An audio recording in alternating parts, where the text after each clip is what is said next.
houve uma explicação, assim, legal para a volta. R$ 20.000 por uma palestra para um servidor público, não é estranho? Pois é estranho. Acontece com o Dallagnol e com várias e várias e várias e várias outras pessoas, juízes do Supremo. O escândalo foi recente aí. Juiz do Supremo que já recebe uma bolada impressionante, fazendo palestra de direito e ganhando dinheiro absurdo. Precisa falar que tem alguma coisa errada, né? Apaga esse link. Nunca esqueçamos da Itaipava. Lembra o que aconteceu com o Grupo Metrópolis recentemente? Foi indiciado pela Polícia Federal. O que é que o Grupo Metrópolis fazia? Estava lavando o dinheiro da Odebrecht. Lembremos quem está por trás da Odebrecht. Um grande banco. Como tudo, os bancos estão por trás de tudo. E por trás também da Itaipava. E, só por curiosidade, quem estava na ponta de algumas palestras bilionárias que recebeu o dinheiro? Lula. Apenas para dizer, claro, isso é um caso, existem vários e vários casos com várias outras pessoas, novamente falando. Apenas citando aqui um exemplo bem particular que mostra uma entranha, um ciclo, né, de amizades que explica o silêncio, inclusive, de algumas pessoas, que se abrir a boca, morre. Né? Mas, banco, Odebrecht, esquema de empréstimos e de obras em outros países da América Latina, lavagem de dinheiro Itaipava, uma grande empresa nacional do Grupo Metrópolis, e palestras pagas a um cidadão na casa dos 20 mil, 300 mil reais. Um absurdo, né? Beleza, vamos fechar aqui e vamos continuar com a nossa matéria. O pagamento direto, estava se falando aqui dos pagamentos abertos, né? Ele citou aqui no final as trocas de favores e aqui ele faz a pergunta então, Gessé, e o pagamento direto por serviços específicos? Obviamente isso também existe. Aí pagamos em paraísos fiscais por meio de transferências sucessivas entre dezenas de empresas de fachada, de tal modo que nem o Sherlock Holmes conseguiria fazer o caminho original. Isso é mentira, dá para fazer o caminho original, especialmente porque algumas instituições são semissérias ou não estão, aliás, não estão completamente no esquema e se dá para pegar. Só que eles não têm nenhum interesse nisso, sim, não os bancos, né? Quem faz as investigações é a justiça e a mídia. A mídia não tem interesse nisso, então eles vão ficar blindados a vida toda.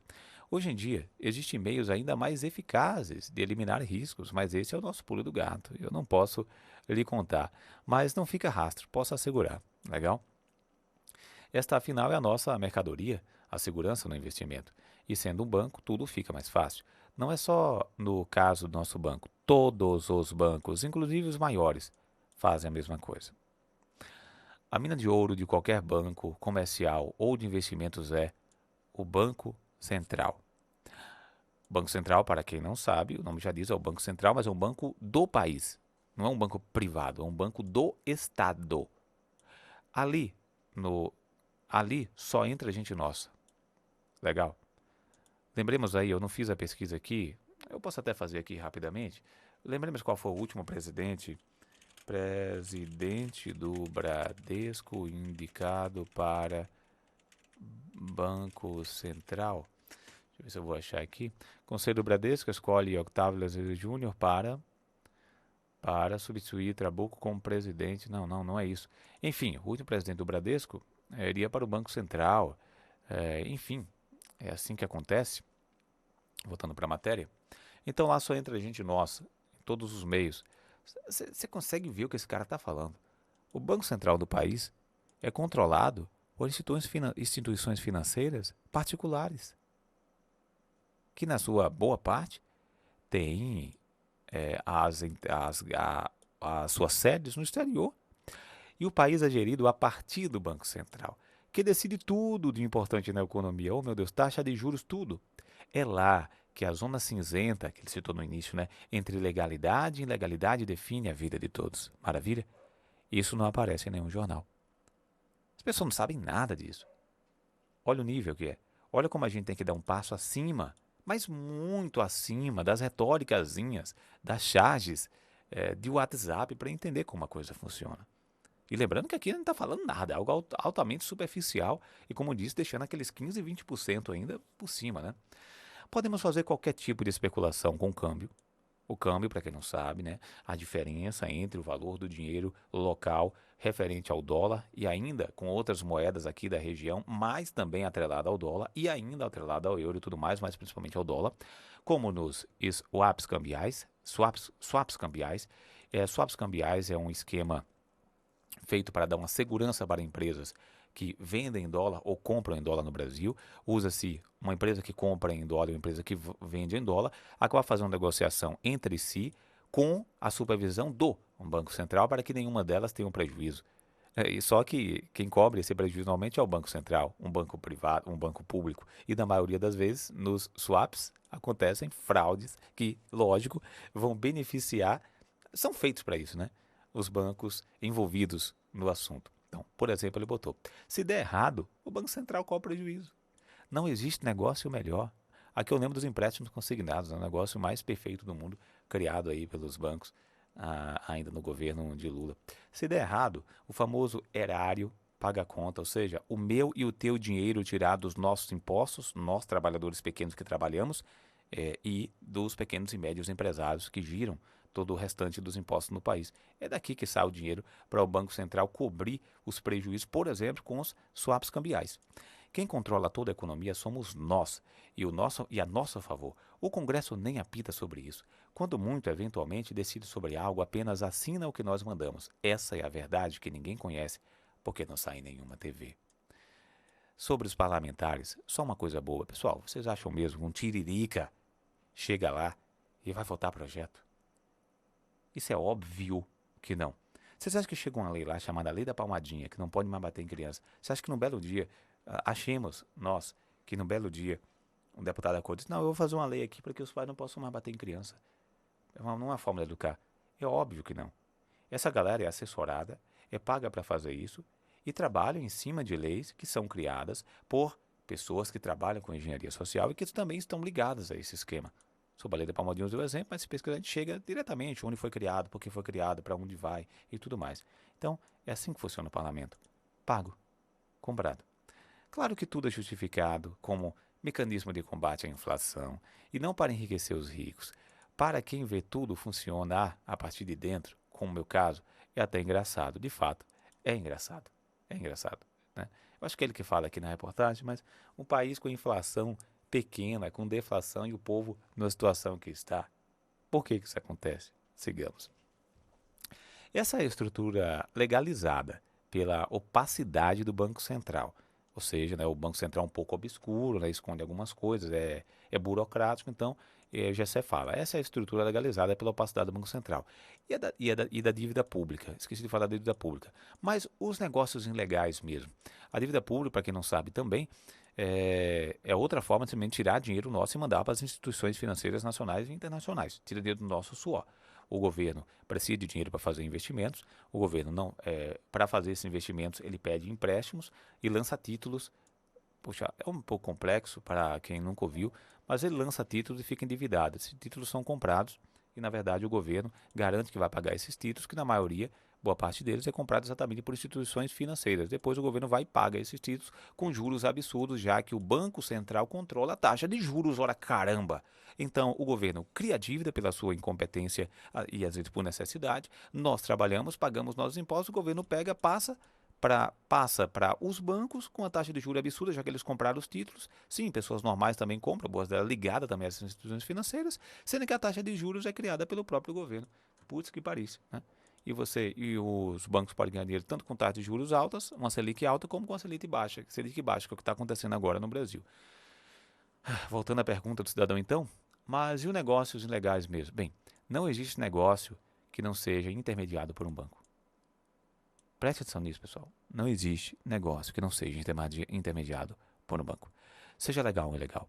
Essa história de operador e doleiro é coisa da Lava Jato e da imprensa para desviar a atenção da participação dos agentes financeiros.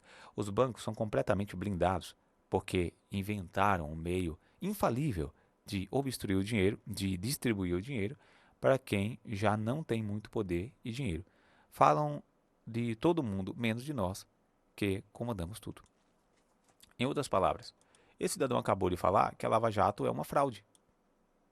Simplesmente isso. Aí alguns ficaram empolgados, tá vendo aí, perseguindo o PT? Não, a Lava Jato é uma fraude, porque ela simplesmente esconde os verdadeiros donos do poder. PT, PSDB e tudo mais são simplesmente cúmplices do poder. Então a Lava Jato é uma fraude. Doleiro. Por que um doleiro? Por que a Lava Jato mirar no doleiro operador se o doleiro trabalha com banco?